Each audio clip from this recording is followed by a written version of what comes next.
So many calls go to the police department because that's a number that people know that shouldn't go there. If you think about the myth, if somebody's got a mental illness and they're in crisis, they're dangerous. Just not true. So if you start to think about and peel off those calls that go to 911 because people are frightened or upset, and they could come to a crisis center. You know, our team can come out. And sometimes we work with people in their homes. It's not like they even have to come into our facility.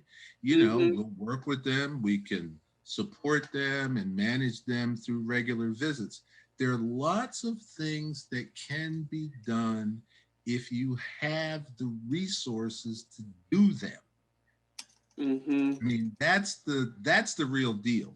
The Lifeline, Vibrant, the thing that they bring to the table is really helping develop very specific skills and expertise in the crisis counselors who answer the phone. There's uniform training, which means that you're automatically, there's the expectation that you're going to raise the skill level of the crisis counselors to a uniform level.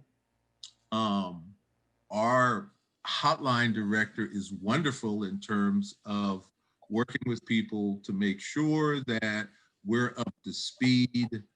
You know, I have known John Draper and Jillian Murphy and a lot of the other folks who, you know, and I also happen to be on the steering committee. So go to the meetings, except this year it was virtual, but typically we go to the meetings and, you know, get into kind of a think tank and Line and Vibrant, you know, unveil the new protocols, the new expectations. Those things keep our staff sharp.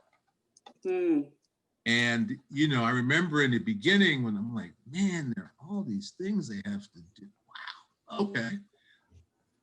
As time's gone on, we've seen how those things have really helped. You know, when you are on the phone with somebody who is suicidal,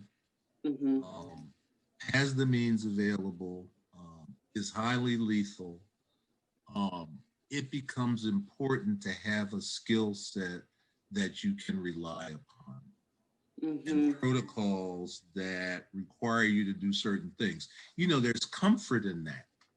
I mean, if you ever look at people that deal with very stressful situations and the situation's over and everybody says, well, gee, that was an amazing job. Well, you know, how did you know to do that?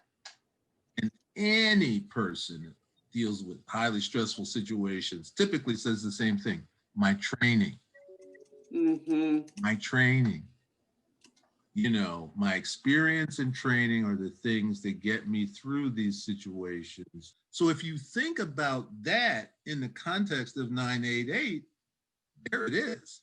I mean, I rest my case. I mean, it's not heavy lifting to see that focus for people and getting people to the right resource. We have a lot of work to do, but my hope is that people recognize and incorporate this the same way that they understand that 911 is for police emergencies and medical emergencies, that 988 is for behavioral health crises, conditions, and emergencies. It's so important that the federal government has decided that we need a national number for this. That's 3 digits so people won't forget.